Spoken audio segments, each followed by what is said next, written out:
Sorry. So, I believe that we are able to follow the judgment in English language. In case there will be need for me to translate any of the judgment, I'm just too happy to do that. Again, I'm going to deliver this judgment in as simple, clear language, hopefully that we can be able to follow. So as I've already said, this judgment is being delivered pursuant to the judgment that the court delivered on 9th of February 2024. In this matter, which was initially a charge against two accused persons. The accused person before the court was the first person. Do you want to stand or you want to sit? I don't mind you sitting, you can sit. You want to stand? If you're okay with that. So the accused person before the first accused person found guilty by the judgment delivered on 9th of February 2024.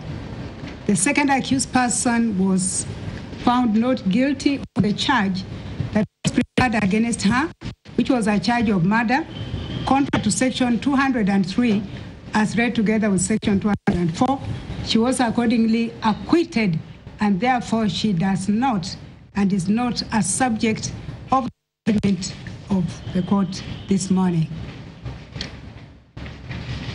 In the judgment before this court, which I am not going to read in details, but I'm sure the counsels will have the benefit of this judgment before end of day, I have discussed what sentencing is all about in about 3 paragraphs.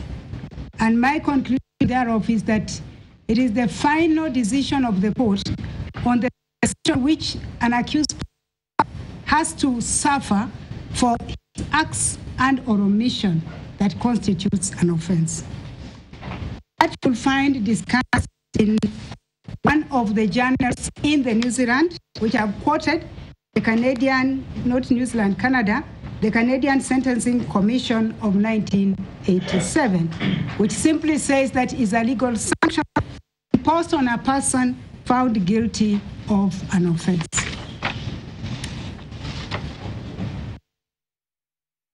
The name of Rabindra Baratani,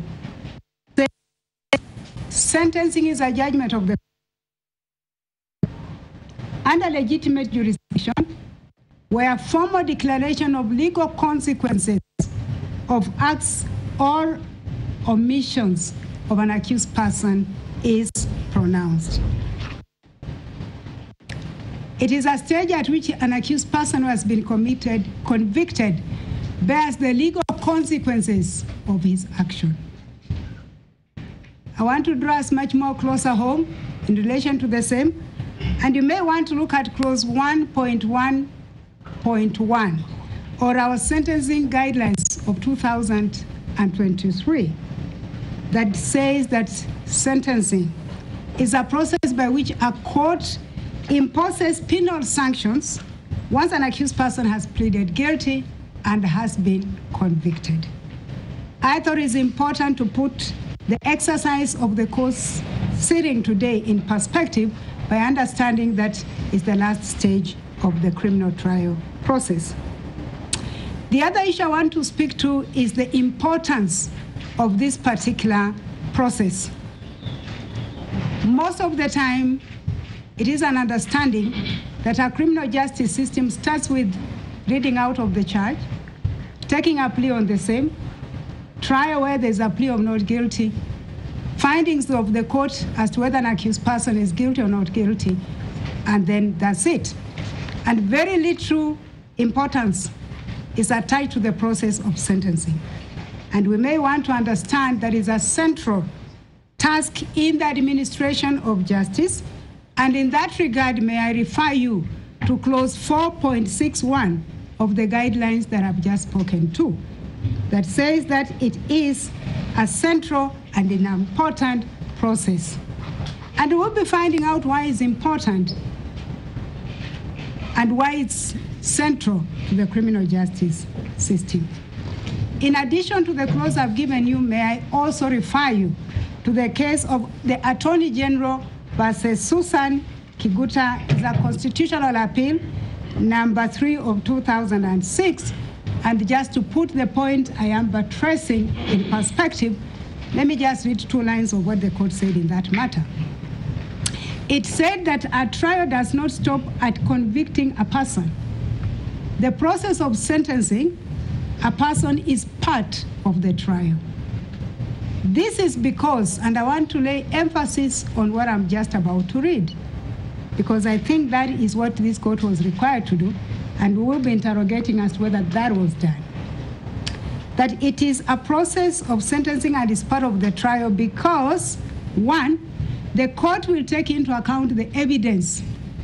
So there is also an understanding that at the stage of sentencing, the court shuts itself to the evidence that was adduced. That is not the correct position. And so one of the factors that this court has to take into consideration is the evidence that was adduced at the trial and the basis for conviction. The other aspect and factor that the court will take into account that makes this stage to be a critical stage of the trial is the nature of the offense. So the court will have to go back and look at what is the offense that the accused person is charged with. And again, in addition, the court will have to take into account the circumstance of the case. And each case is treated on its own unique circumstances. Why are these factors important? Because at the end of the day, the question that the court must ask and answer is whether the sentence that this court will mete out in this matter today is the appropriate sentence. And more so, whether it meets the interest of justice. Please have a further reading. The case of Anton Paraido versus the State of Mahindra is an Indian case and speaks again to the importance of the process we are in today. And it says that sentencing is an important task in the matter of crime. And again, the reasoning for that is that at the end of the day, the court has to decide an appropriate, adequate, just, proportionate sentence that is commensurate to the offense an accused person is being charged with and convicted of. Having then looked at what sentence is and the importance thereof, let me get now back home. The case of Muratetu. We are all very familiar with the case of Muratetu.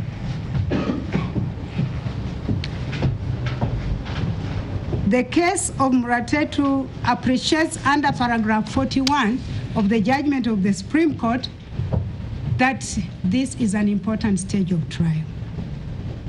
And they just use the same words and say at paragraph 41, it is evident that the trial process does not stop at convicting the accused.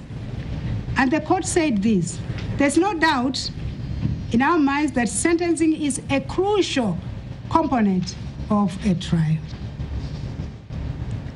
It therefore follows that once the court has arrived at a verdict of guilty, convicted, then the door to sentencing opens.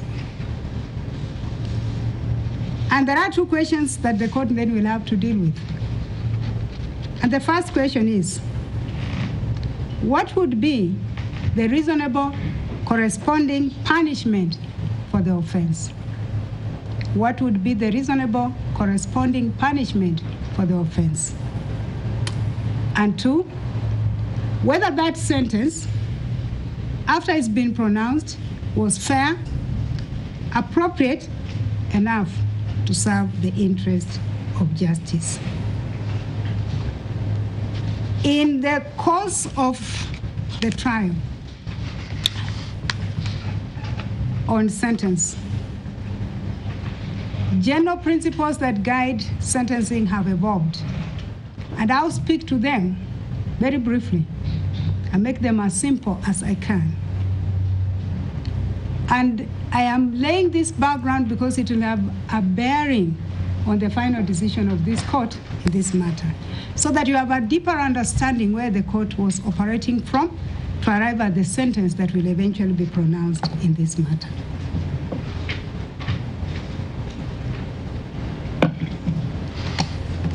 So the recognized principles of sentencing includes 1, minimum intervention. What does it mean? It means that an accused person, a convicted person, must benefit from the less severe minimum sentence.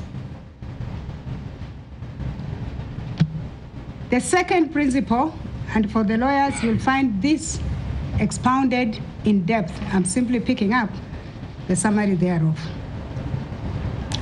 So before I go to the second principle, may I draw attention to the fact that this principle of minimum intervention is amplified and recognized in our Constitution, and I draw your attention to Article 50 of the Constitution of Kenya that says that an accused person should be given the benefit of the least severe sentence, and especially if there has been change in law in relation to that sentence between the time that accused person was charged and at the time the court is pronouncing its sentence. The second principle that we speak to is the principle of equality before the law. And what that principle speaks to is also reflected in our Constitution. And I want to draw your attention to Article 27, that in pronouncing a sentence, in meting out a sentence against an accused person, it should not be based on any of the factors stipulated under that section, which includes race, sex, color, religion, that would prejudice that accused person. I speak to these things to bring to your knowledge that these are matters the court is liable to and matters the court has considered in meting out the sentence herein. The third principle is on proportionality. And this principle on proportionality speaks to 2 areas. That in deciding what is the appropriate proportional sentence to give, the court will take into account the aggravating and the mitigating factors. And so I am quite live to the fact that it will be important for the court to consider what are the aggravating factors and what are the mitigating factors. I'll be speaking to these principles later as I apply them to the matter before this court. The next principle speaks to imprisonment as the last resort.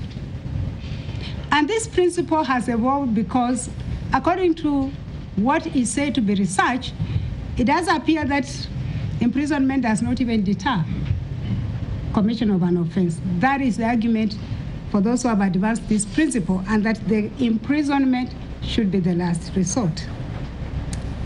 The other principle speaks to cost effectiveness, that before the court pronounces a sentence, it should stop and ask, what is the cost of, for example, if I may come back home, sentencing a person to prison, what is the economic impact to the society? And in fact, the argument behind this is that if the court finds the prisons are congested, then we might as well defer the sentence and wait for the congestion. I'm speaking to the principles that are generally, globally applicable in terms of sentencing. Let's come back home. What are the guidelines speaking to? So the sentencing guidelines at clause 1.2 guides the court to take into account the following areas in determining sentence, and the first factor is proportionality. And it states that the sentence meted out should and must be proportionate to the offending behavior, meaning that it must not be more or less in view of the gravity of the offense. The other principle or guideline under the sentencing guideline is equality, uniformity, parity, consistency, and impartiality. And I am sure even if one just picked one, that is consistency, that there should be consistency in the sentences that are meted out in relation to same or similar offenses. The sentence should speak to the principles and guidelines of accountability and transparency.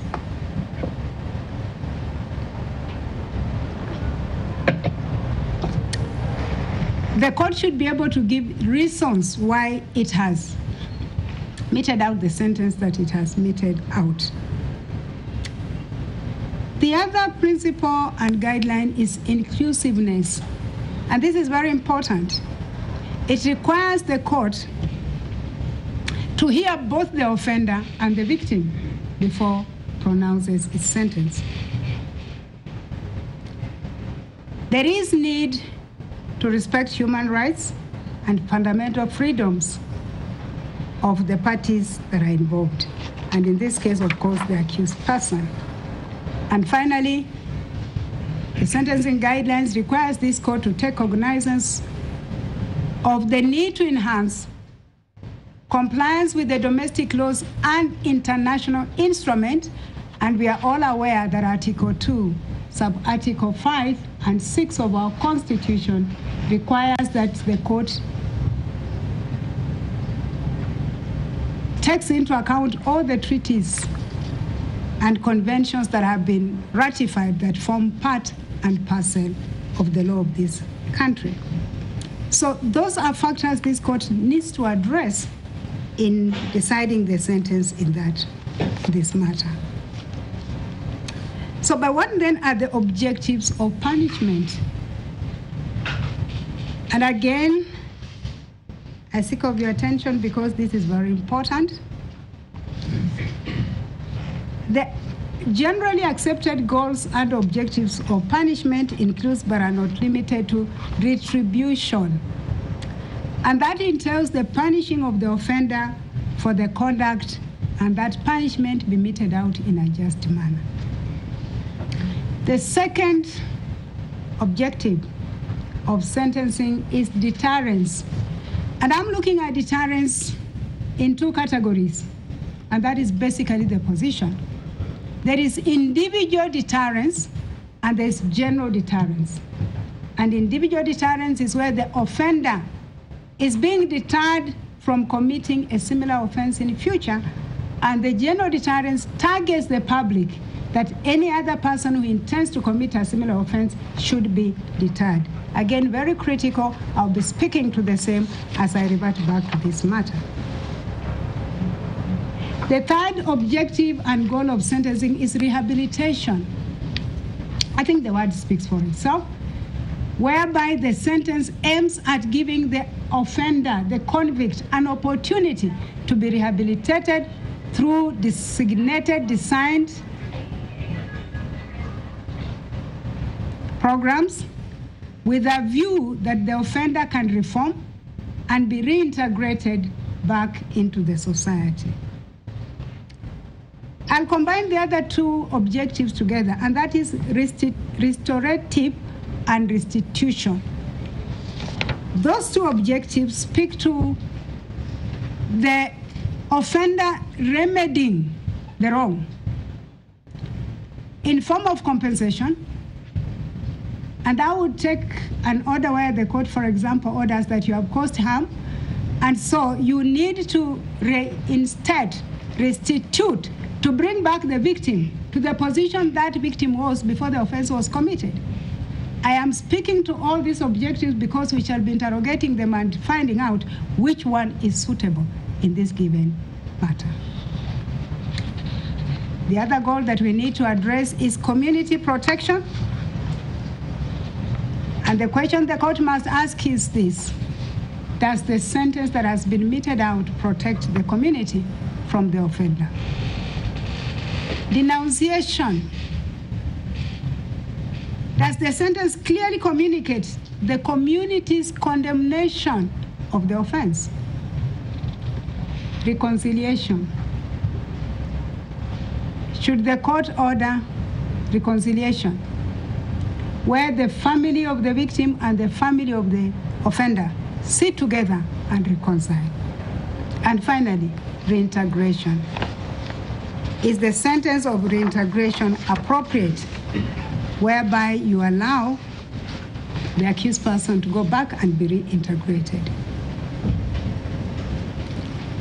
And so, how does the court in the process of this trial deal with the issues, the goals, the principles? Section 216 and 239 of the Criminal Procedure Code requires this court to conduct a trial and is in form of receiving evidence at this stage. It says as follows, that is section 216 and 329. The court, before passing a sentence or making an order against an accused person under section 215, receives such evidence it thinks fit to inform itself as to the sentence or the order to be passed or made.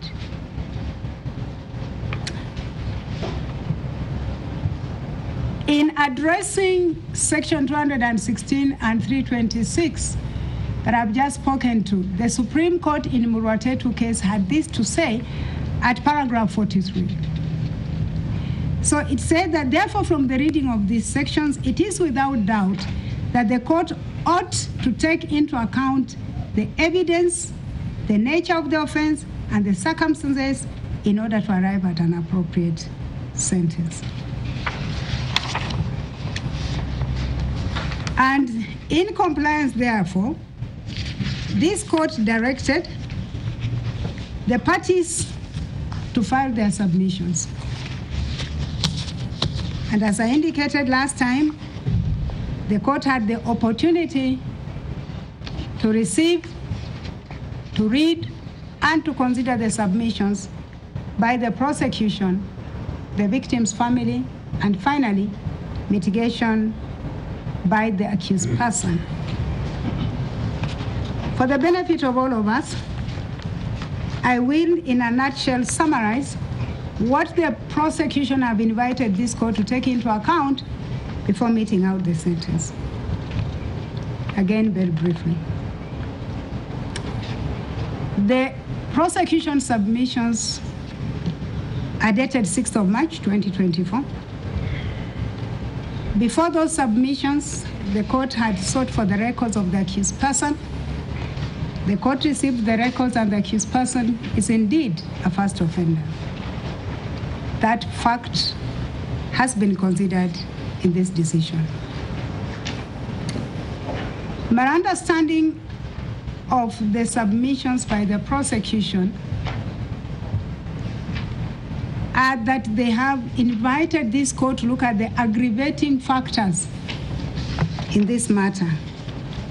And they have outlined them as follows.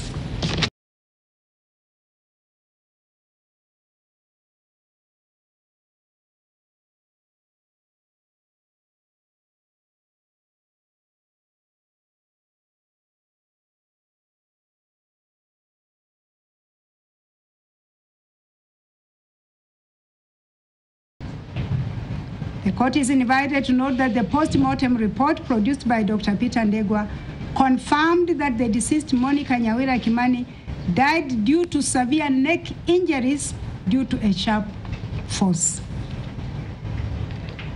The court is being invited to consider that there was serious and grievous harm occasioned to the deceased.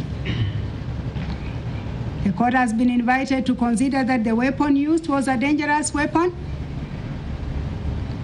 and that the offense was an intricate planning. There was intricate planning of the offense. And in capital letters, the court has been invited to note that there was no degree of provocation from the deceased person towards the offender. And finally,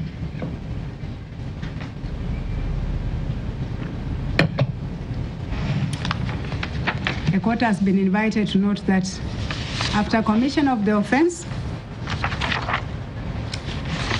there was an attempt to conceal the evidence.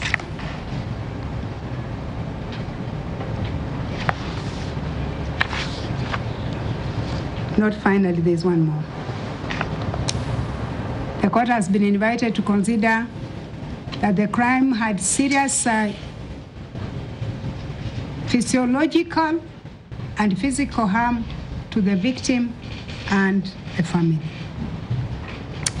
Based on these factors, the prosecution argues that this court should mete out the sentence as provided for under the law. They have invited this court to note that despite the decision in the case of Muratetu, the only thing that case did was to declare, and I will put it clearly, that the mandatory, and I will repeat, the mandatory nature of the death sentence is unconstitutional, and that it did not declare the death sentence unconstitutional. And so without going into other areas of submissions which are reflected in my judgment hearing, the prosecution invited this court to pronounce a death sentence. The victim's family, in their submissions dated 7th of March, drew the court's attention to the sentence provided for the offense of murder, which sentence is stipulated under section 204, which says that a person convicted of the offense of murder shall suffer death. They led the court through the objectives of sentence, which I've spoken to, and therefore I will not repeat. And they invited the court to take cognizance of the fact that the accused person before the court did not play a peripheral role in the commission of the offense, but he was the main perpetrator of the offense. In that, they are saying that he did not only steal an ID card of a third party, but used it to disguise his identity, changed his clothes and went to the deceased's house and brutally murdered her.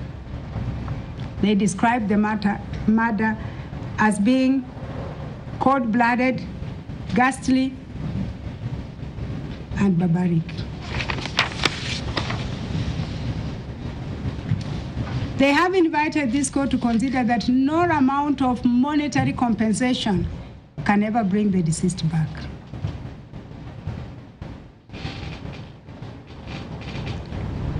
And they have invited this court to note that the death of the deceased occasioned the family a lot of economic loss, as the business of the family that she was manning in South Sudan collapsed, and that it was the only means of income for the family. Finally, the accused person filed their submissions in form of mitigation dated 10th of March. And I think it's important I take a bit of time in our understanding of what the accused person said, because he is the one on trial. So I will not summarize too much his mitigation, and also for the parties to appreciate that I've taken it into consideration in totality. The accused says that he's aware that nothing he says at this stage will relieve the pain of the deceased family. And he says the lesser he says, the better. He says that he expresses his sadness that such a tragic loss of life on extreme circumstances bordering, and this caught my attention, okay?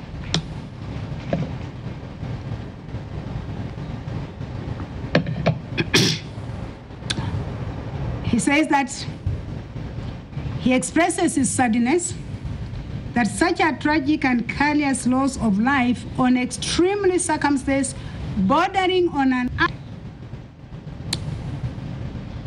He says that it is his prayer that the deceased family will find peace and that her soul will rest in eternal peace. He says that he understands the terrible fear and pain that the deceased must have underwent in the hands of the perpetrator, and he cannot even perceive the same. He joins the victim's family by saying that he does appreciate that monetary compensation cannot relieve the pain of the loss of a loved one.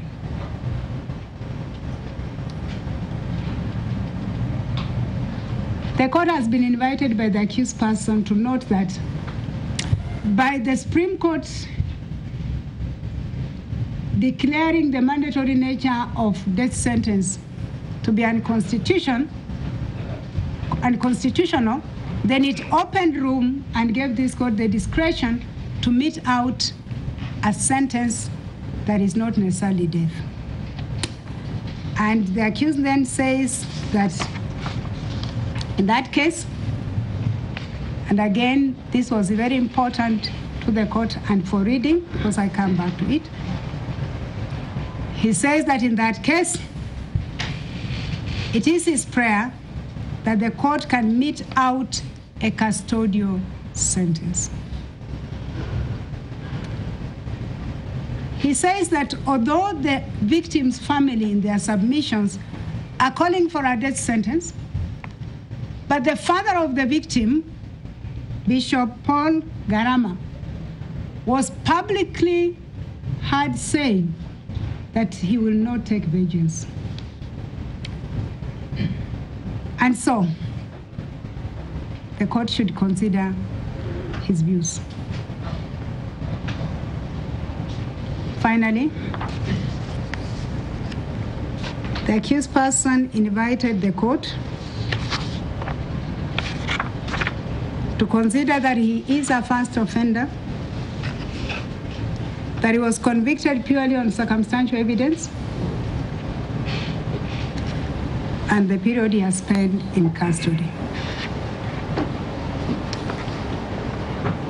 That, in my considered opinion, was the additional evidence given to this court in form of submissions by the parties at the close of the formal trial. In looking at the goals of punishment and in considering the objectives, I made reference to inclusivity. And I said that before a sentence is meted out, the views of the victim and the community are extremely important. And so at this stage, I want to speak to the pre-sentence report that this court was given.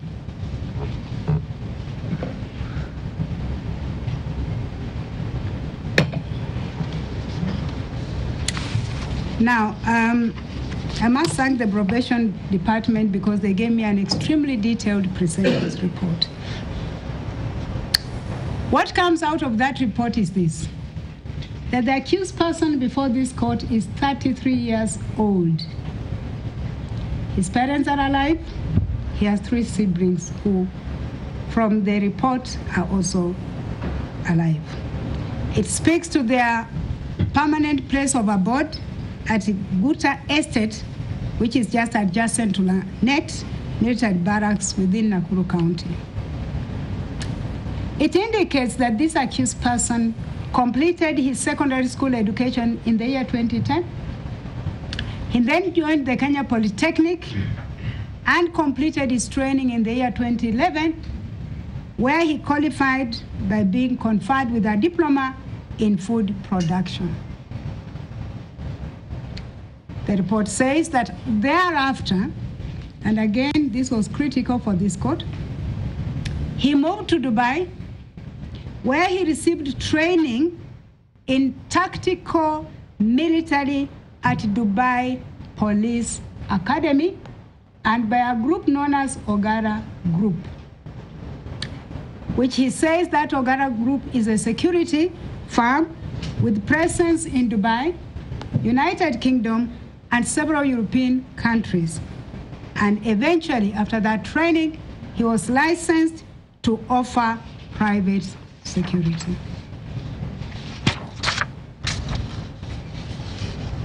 The report indicates that at the time he was arrested, he was providing security in Kenya mostly to persons in political sector, and he was at an advanced stage of registering his own security firm. Outside his training and daily work, the report indicates that he's a staunch Christian. He has sung, produced several music videos, and he was actively involved in church activities.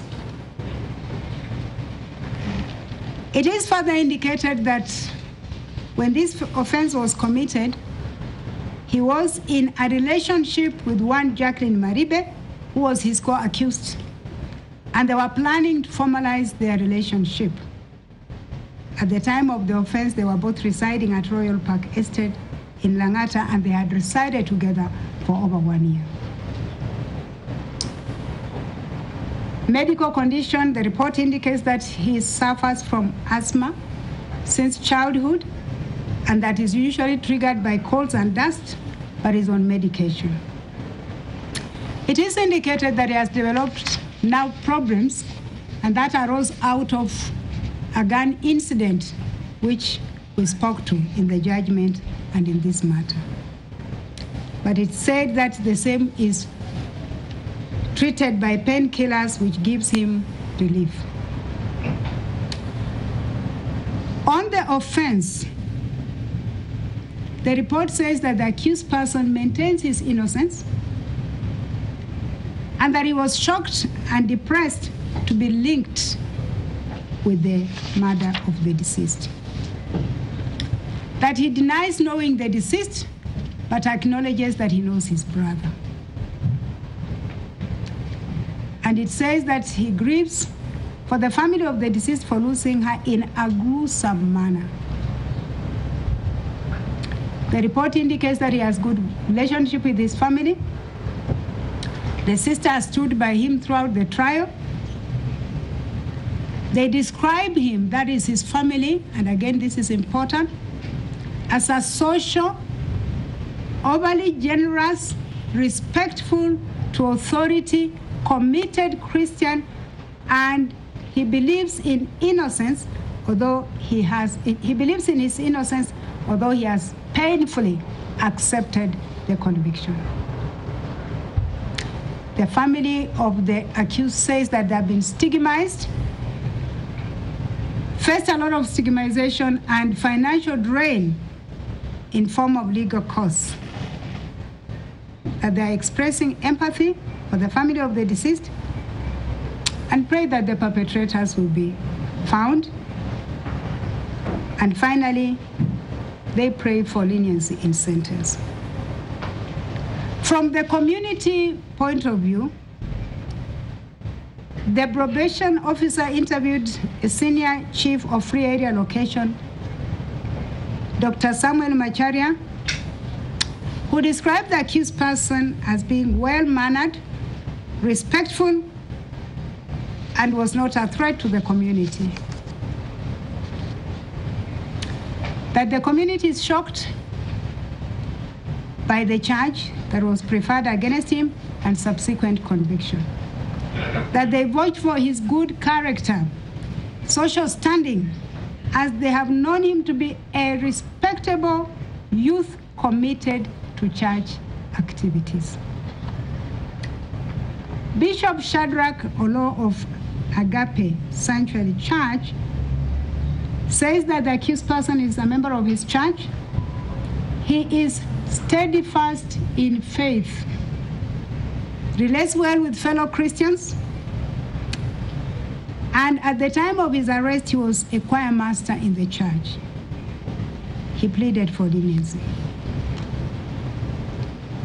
The investigating officer, Mr. Maxwell Otieno, is indicated in the report as having described the accused person as an extremely dangerous person violent in nature, as demonstrated by the fact that he was involved in an assault case with one Rogers at Club 1824 when he was out on bond in this matter.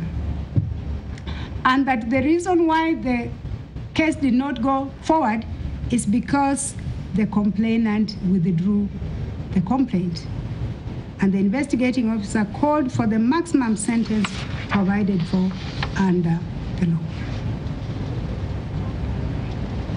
The community from where the victim hails from in Thika described the mauaji ya mfanyabiashara Monica Kimani. Mtazamaji, ni kwamba kwa sasa tunapata mapumziko mafupi, lakini hukumu hiyo inaendelea pale Jaji Nzioka akiendelea na kuisoma. Hatimaye ataweza kutoa kamili. Je, ni miaka mingapi pengine anafungwa au inakuwa namna gani? Mtazamaji, ni swala ambalo tunazidi kulifuatilia moja kwa moja kutoka hapa katika shirika hili la habari la Nation Media Group. Kwa sasa naomba tupate mapumziko mafupi. Vile ni kufahamishe kwamba tunatarajia taarifa kuhusiana na wadau wa sekta ya habari ambao wanazungumzia uhuru wa vyombo vya habari. Lakini alifua kidogo turudi kule katika mahakama ya Milimani, tumsikize Jaji Nzioka yosemaje. And the deceased, she suffered prolonged depression and consequently suffered stroke. According to her, the only appropriate sentence is death. The father of the deceased is reported to have indicated that the extensive media coverage impeded their emotional healing. The younger brother of the victim is reported to have ceased watching news, stopped trusting people, limits his movements, avoids going to public places, and only does online jobs. It is reported following the death of the deceased, as already indicated in the submissions of the victim, having been the managing director of the family business in South Sudan, the business collapsed. The family became drained financially, and they were not able to meet their day-to-day needs, as that was the main source of their income.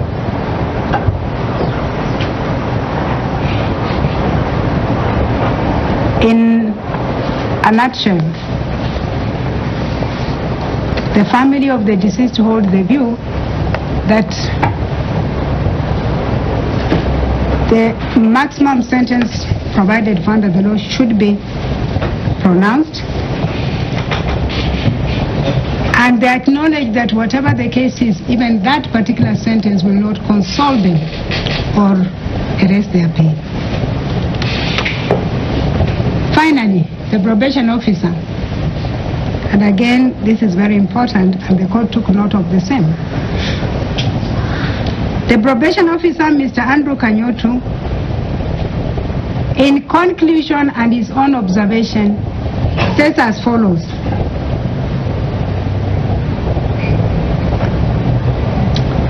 He describes the accused criminogenic risk factors as follows. That he lacks stable partner relationships. He has antisocial personality patterns manifested by living on the edge. He is impulsive and a thrill seeker. He uses anger or aggression to control others. And finally, he says that the accused has a double personality trained. What is the recommendation in the pre-sentence report? He recommends that the court uses its own discretion in meting out the sentence, taking into account what is in the report and the sentiments of both the accused and the offender. So, that's a summary of the submissions by the prosecution, the victim's family, and the accused. So what sentence then would this court be looking at? First and foremost, let's acknowledge where our sentences are provided for. Section 24 of the Penal Code recognizes the following forms of sentences. 1, a death sentence.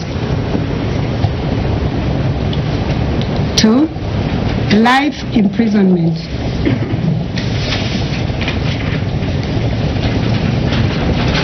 4, an imprisonment for a term of years. Detention under the Detention Camp Act, if that were the offense committed under that act. And it's important to interrogate these types of punishments, because then one needs to do an exercise of elimination inclusive and justify why this would not be applicable. And so I speak to them for our understanding.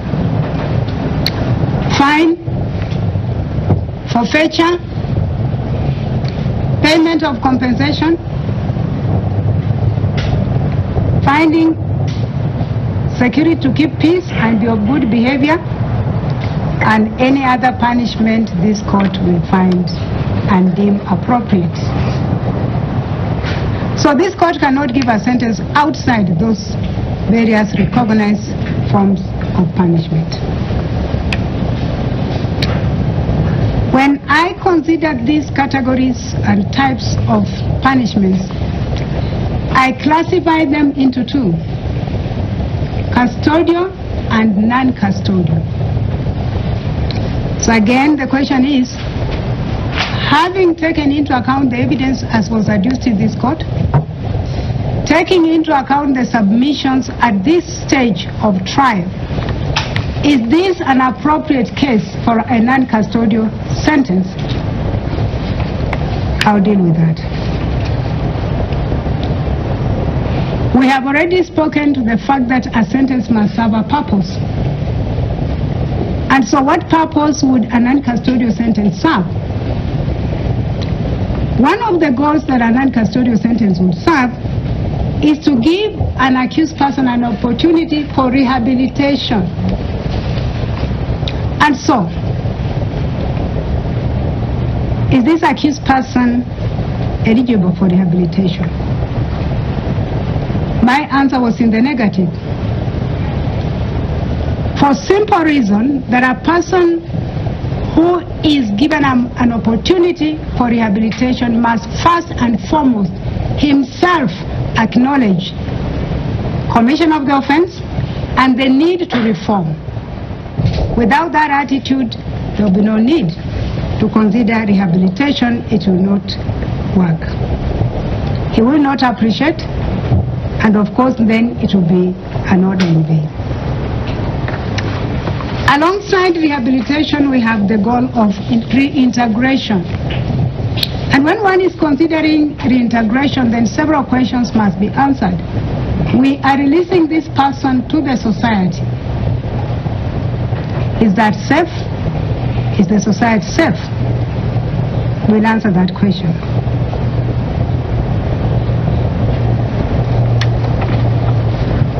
What about restitution, restoration? I've already spoken to this and said this is a situation where you are telling the accused person, make good the harm. Is this a case where an accused person can make good the harm in form of monetary compensation?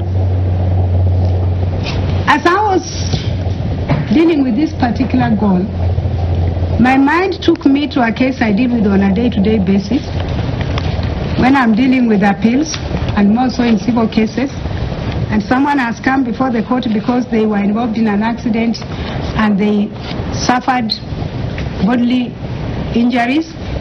And in the case of Coastal Kenya Enterprise Limited versus Mushiri, is a civil appeal number 84 of 2016. This is what the court said, and which I fully associate with. Money cannot renew a physical frame that has been battered and shattered. And so in my considered opinion, this is not an appropriate case where the sentence that is being meted out is aimed at restitution, restoration, and or compensation in monetary terms. What about reconciliation? Should this court give a sentence that would aim at reconciling the two families? Having listened to me read out the pre-sentence report, it is very clear that these two families are incapable of sitting to negotiate, to reconcile. Where does that leave the court? The court was left with only two objectives to look at: retribution and deterrence. And I've already spoken to them at the beginning of this judgment. That is where the court punishes the offender, at the same time deters the offender from repeating the offense if given an opportunity, and the general public from committing a similar offense.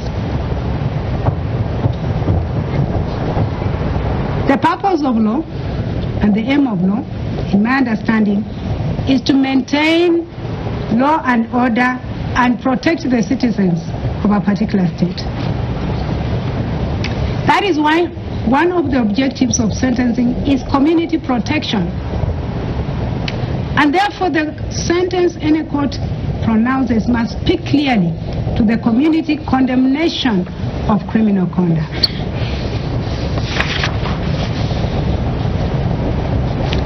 At this point,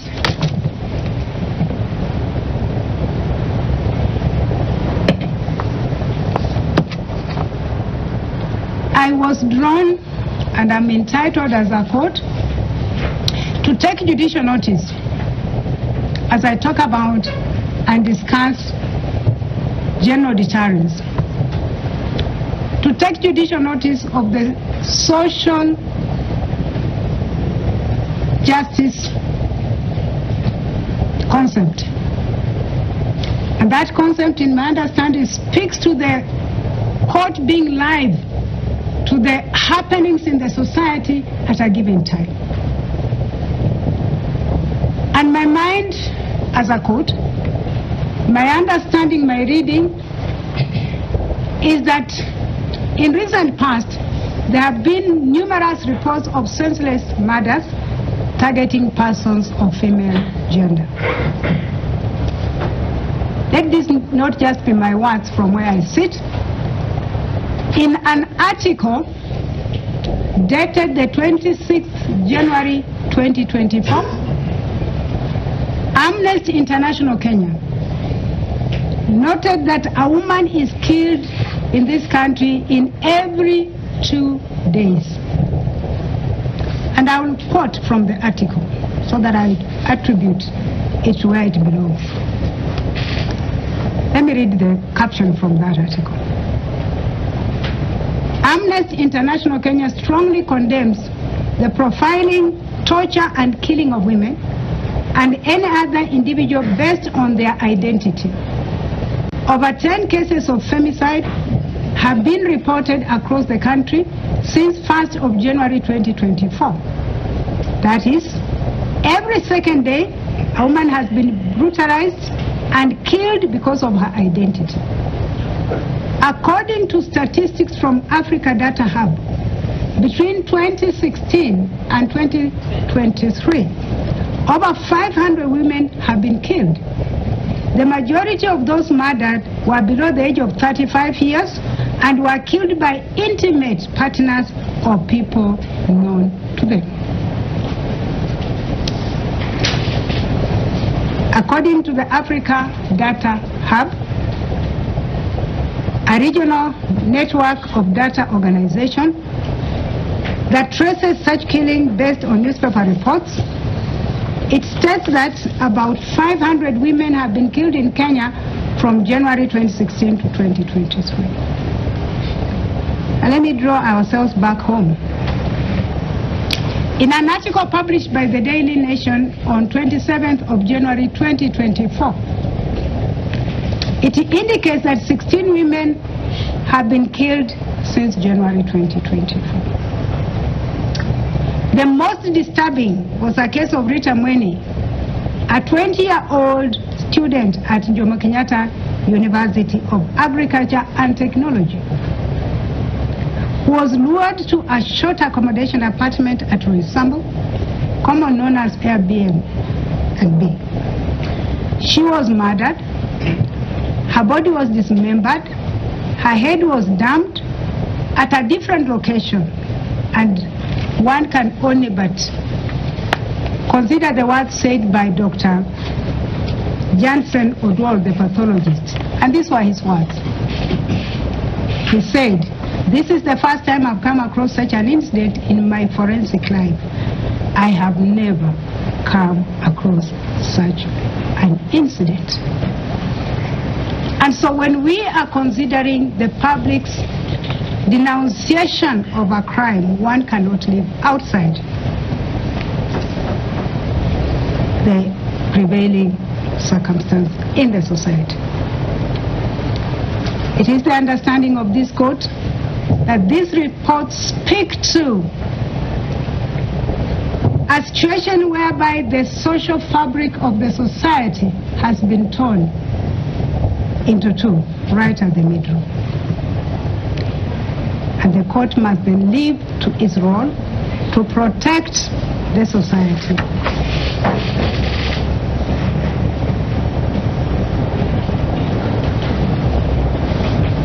And so, having ruled out a non-custodial sentence, and may I just say this, the accused person is also not even asking for a non-custodial sentence. I read the submissions on mitigation, and in their own writing, they tell this court, Muratetu did not declare a death sentence to be mandatory, but then the court can give a custodial sentence. They say a custodial. There is nowhere in that report where this court is being invited to consider a non-custodial sentence. So we are at a stage of a custodial sentence. And I've already made reference to the sentences that this court can pronounce under Section 24. Fast track the judgment. The following factors have been considered by this court as I come to the tail end of the judgment.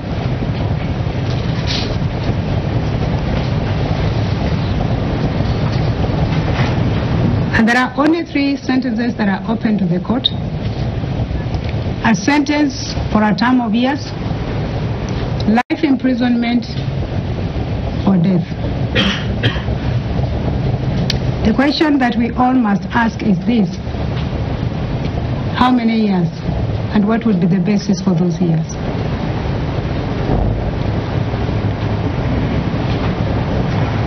Secondly, and for the lawyers before me, and today I am well populated, thank you for coming. We are all aware of the jurisprudence on life imprisonment, where one of the courts has said it is unconstitutional.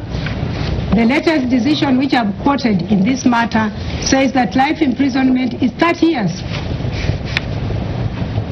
So the question that one would then ask is, if life imprisonment, and of course it's acceptable, it doesn't mean the life which that person will physically live or be alive. So if it's 30 years and with remission, then we'll be looking at where this court is sentencing the accused person to 30 years. With remission, he serves 20 years and his life moves on. These are issues the court had to think of.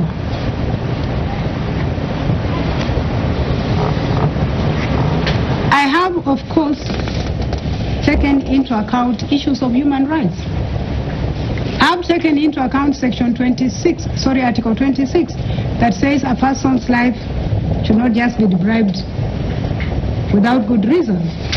I have made reference, and maybe I should then let you know, to the international instruments that speak, and I need to do this because it's important, to the preservation and the right to enhance an individual's human rights.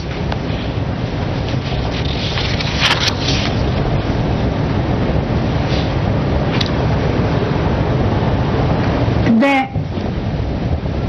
International Convention on Civil and Political Rights, which has been ratified and which then of course becomes part of our law under Article 2, Sub-Article 5 and 6, says this, and it's important that I read it out because you need to know that.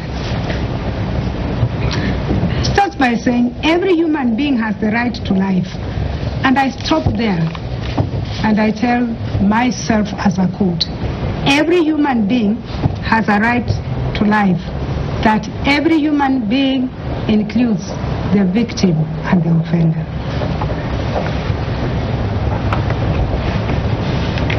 It then says this. This right shall be protected by law. No one shall be arbitrarily deprived of his life. Most of the time when we read these provisions, we speak to them as they relate to the offender.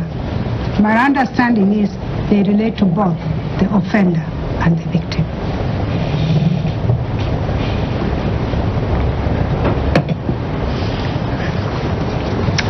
That convention states as follows: that in countries that have not abolished the death penalty, a sentence of death may be imposed only for the most serious crimes in accordance with the law in force at the time of the commission of the crime.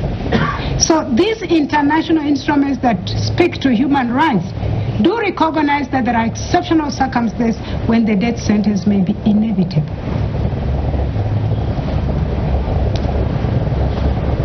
Let's look at Article 4 of the Africa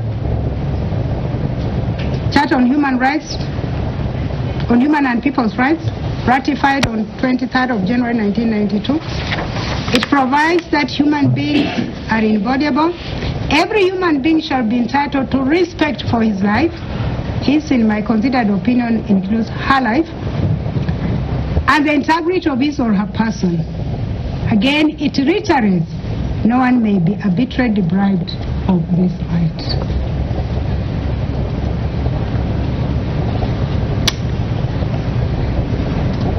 Muratetu reflected again. The Supreme Court says that you can indeed impose a death sentence for most serious offenses, extremely grave. So the question is this a case of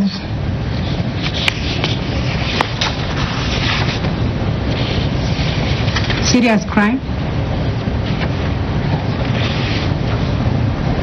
In answering that question, I considered the following.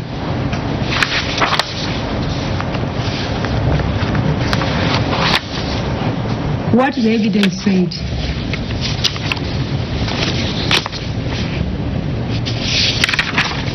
And the first thing that was revealed by the evidence is the manner in which the offense was committed.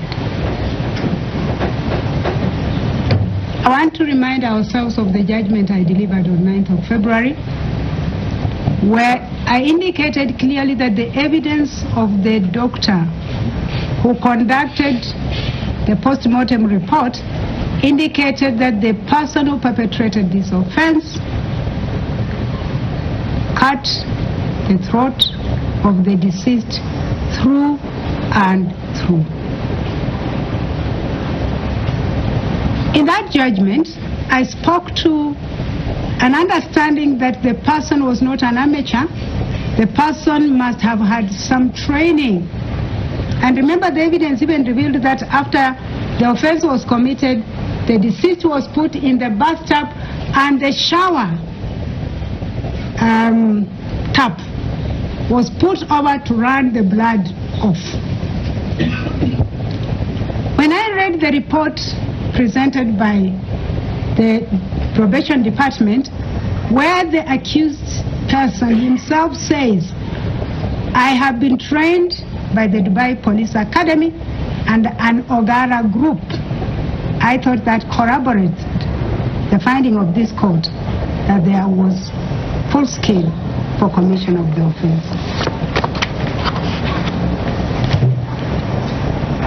I do recall saying in that judgment that the manner in which the offense was committed did not at any time intend to give the deceased 1 more minute to live.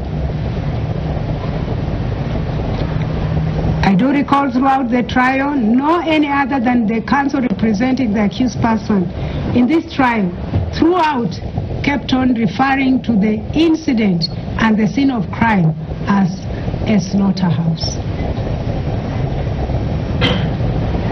Secondly, we have had the benefit of looking at the photographs showing the body of the deceased and the injuries. I would certainly not display them there, certainly not, at least for the benefit of the family. And I did indicate in my judgment, no one would like to look at them again. Not once, not twice. Now let's look at, and this is very critical, because it is not the court just making an observation, it was a brutal murder. Let's look at how the defense, that is the submissions in mitigation by the accused person himself, describes the offense. I will now read to you how they describe the offense verbatimly. They say that it is a tragic, cardiac loss of life on extreme circumstances bordering on an act of absolute madness that is beyond understanding. So even the defense joins the victim's family and the prosecution and the court in arriving at the conclusion it was a gruesome murder. Horrific, frightening. Let's now look at another important aspect that the court has considered.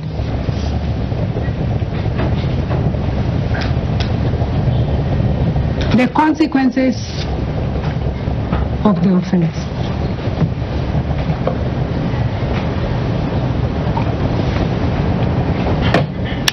From where I sit as a court, each one of us is responsible for the natural and the probable consequences of our actions and or omission. So it's not just an issue of committing an offense, but the far-reaching consequences of that offense cannot be ignored. And so in this case, it is undisputed that the deceased was the managing director of the family's business in South Sudan. It is undisputed that the business collapsed after her demise. It is undisputed that that was the source of income for the family, and we can all appreciate the natural and probable consequences of that. I have already made reference to the fact that the other consequence of this offense is what has been described, and unless there is evidence to the contrary, I believed it because it's in the probation officer's report that the mother of the deceased suffered depression and stroke, and she has hardly healed. I've spoken to what the brother is said to be undergoing. This court, and I never lose out on anything, I try to get as much of in-depth of the material before me as I can, has been invited to take cognizance of the fact that the father of the deceased at one time said, I will let go. That did not form part of my record, because what formed part of the court's record is his sentiments as expressed in the Bribel report, and that is what I will safely go by. But I'll be concluding with one or two other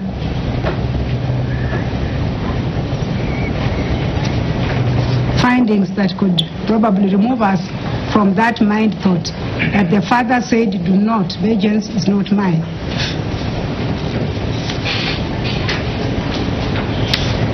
I also want us to just, in concluding, other than looking at the manner in which the offense was committed and the consequence or the impact of the offense, I took a bit of time to look at the character of the accused person. I have already spoken to how the probation officer describes him: aggressive and social personality, and concludes he has double personality trained. But let's look at what else this court was able to gather while hearing this matter on the character of the accused person.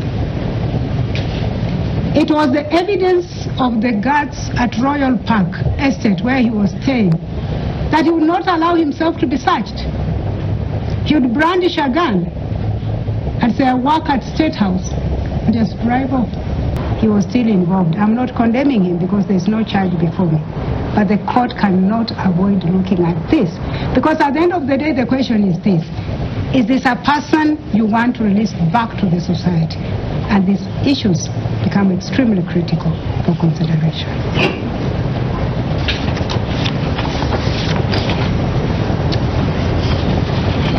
Finally,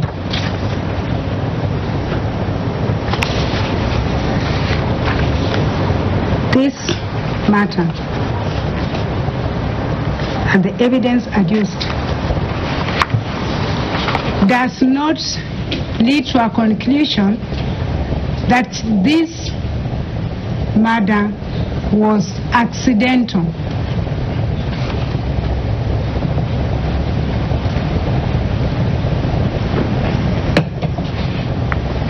That the perpetrator did not have an opportunity to think about the consequences of his action. It was intentional.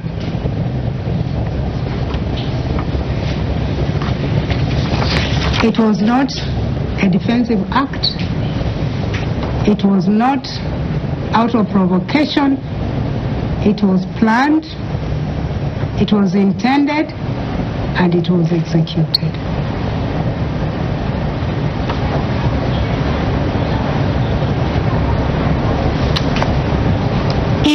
And those who do not subscribe to Christian faith, bear with me.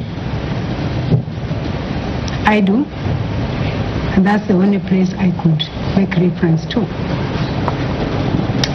In the book of Job, chapter 1, verse 12 to 13, this is what is written. I think I looked at was it NIV? You can find out. Speaks to the same thing. This is what the Lord said to Satan. Behold, all that he has is yours. Only do not lay a hand on his person. I'll repeat. Behold, all that he has is yours and is in your power. Only do not lay your hand on his person. The provision of life is the preserve of God. And I find no room anywhere for a person to take another person's life unlawfully. In my very final conclusion, join me in listening to these wise sayings on murder. 1.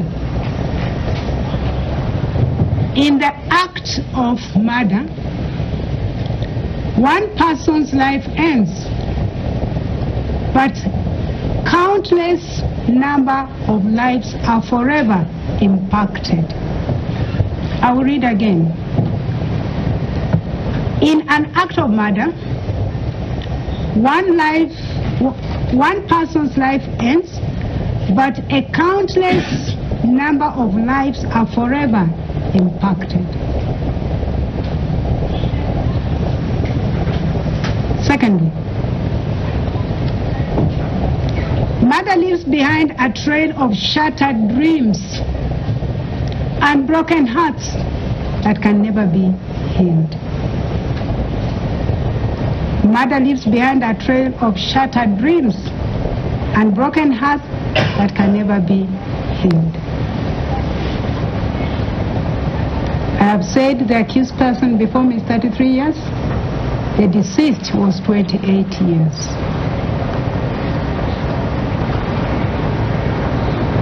Thirdly, the act of murder is a heinous crime that challenges the moral fabric of society and demands justice. And so it is not just a loss to the immediate family. Of course it is in the highest degree, but it's a loss to the society when one is killed unlawfully. And so, based on everything I have said,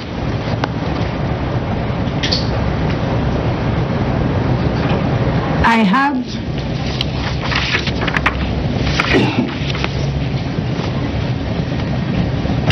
ordered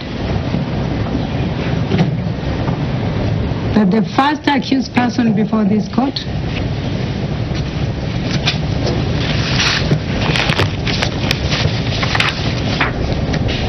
being Joseph Kuria Irungu alias Jowie,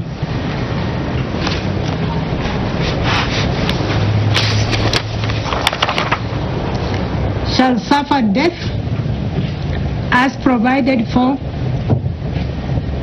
the offense of murder under section 204 of the Penal Code of Kenya. And that sentence is lawfully set aside by a court of competent jurisdiction. That is the order of the court. Thank you.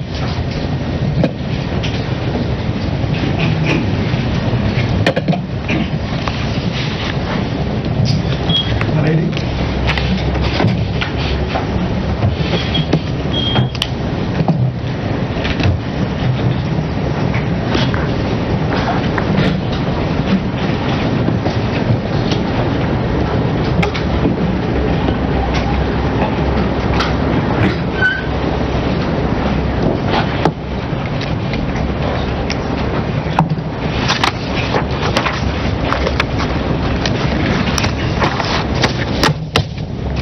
Yes, Counsel.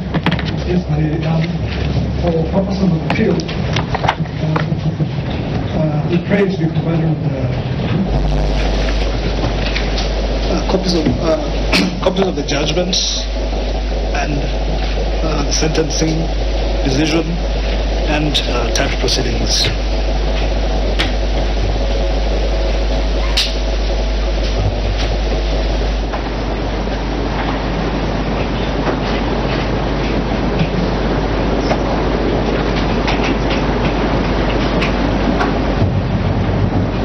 Any other counsel wish to address the court?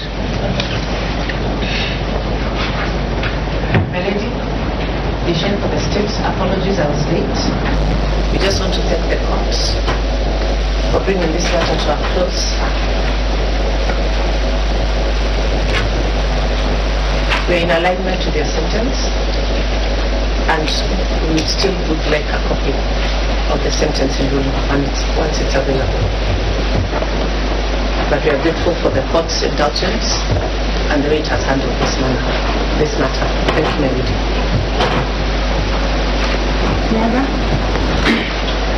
Yes, my lady, on behalf of the victim's family, we also wish to thank the court most sincerely in the manner in which the proceedings, the family feel that justice has been done. We also wish that the case of the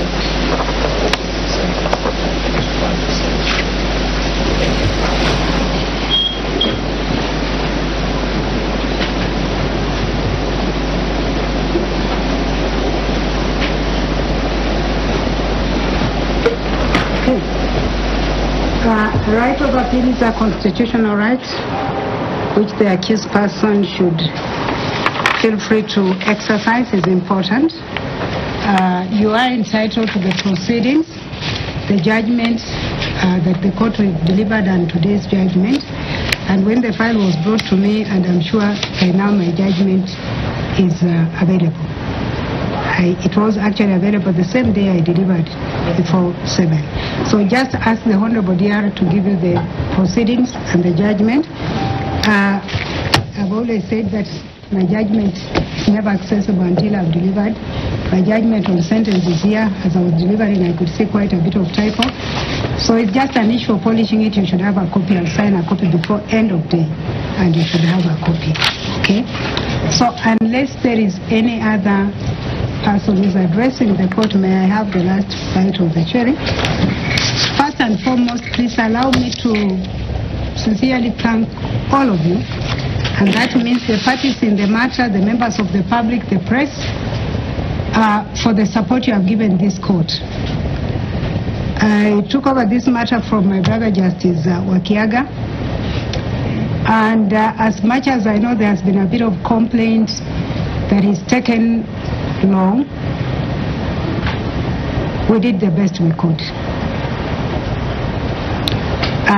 We lost a bit of time during COVID when activities of the court slowed down, but take it from me, when you look at the way this matter, and I'm not blowing my own trumpet, I have no reason to, but one thing we must appreciate, that this matter was being had alongside other matters. And let me say something that probably you wouldn't know. When I was presiding in the criminal division of the High Court here in Nairobi before I was transferred, I did a prison visit at the Nairobi remand, and those inmates took me on this matter. And their question was, kwa nini unakimbiza kesi ya Jowie na Maribe na walituacha hapa na uendeshi kesi yetu haraka? I didn't realize that we were moving fast with this matter. So for the members of the public who have felt that when we talk about only 6 years, it's also important to consider that. Naam, basi mtazamaji, habari ndio hiyo. Jaji Grace Nzioka ametoa hukumu yake baada ya takriban miaka 5 kusikizwa kwa kesi hii tangu Septemba mwaka 2018 pale ambapo Monica Kimani aliuawa. Mtazamaji, mfanya biashara huyu ambaye alikuwa akifanya biashara humu na katika taifa jirani, taifa la Sudan Kusini. Basi leo hatima ya kesi hiyo imefika na Jaji Grace Nzioka ametoa hukumu ya kifo kwa Jowie Joseph Irungu, mtazamaji, na kusema kwamba basi familia mbili hizi, katika hukumu yake hii ni kwamba kulikuwa na hilo ama uwezekano wa kusikizana kwa familia hizi mbili, lakini akasema kwamba kulingana na ushahidi ambao upo mbele yake ni kwamba familia hizi mbili katu haziwezi kusikizana. na basi hukumu ambayo ni ya mauaji ya Monica Kimani akaitoa kuwa ni kifo, na kwamba upande wa mshtakiwa una haki kikatiba, haki ya kukata rufaa, mtazamaji. Na hivyo basi, hivyo ndivyo mambo yalivyo, mtazamaji. Kuu zaidi ni kwamba ni hukumu hii ambayo tumekuwa tukisubiri ilifaa kutolewa siku ya Ijumaa, lakini ikaahirishwa hadi siku ya leo. Na ni kwamba, mtazamaji, taarifa ile mbele yako ni Jowie Irungu amehukumiwa kifo. Ni taarifa ambayo mwenzangu